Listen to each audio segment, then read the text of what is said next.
दीदी नमस्कार। सर नमस्कार। दीदी ए वर्ष आपण कोन चाष करे बोली आशा रखिछंती? सर आगु तो मु मांडिया चाष करथिली आ एबे सेई जमी रे मु चिना बादाम चाष करे पे के इच्छा प्रकाश करछि। केमती कोन हबो सर? ठीक अछि दीदी, आपण जदी चिना बादाम करिया पई इच्छुक अछंती ताले जमी प्रस्तुति करंतु आ मु भलो किसमरो बियनो देखबा ब्लॉग रु आनी के जोगया पई व्यवस्था करबी हो।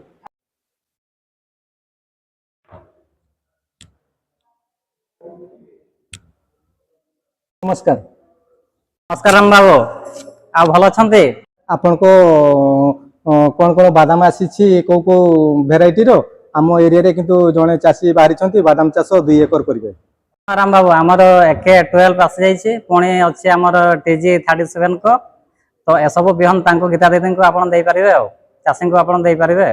ठीक अछि सर, केटे को अमल को बिहनटा केते अमल आसीबो टिके कहितले भलो हितंता। देखंतु आमर एके 12 जोडा सेटा आमर 105 दिन रो रहउची हला सेटा आपण तांको दे पारिबे भलो अमल दबो सेतिरे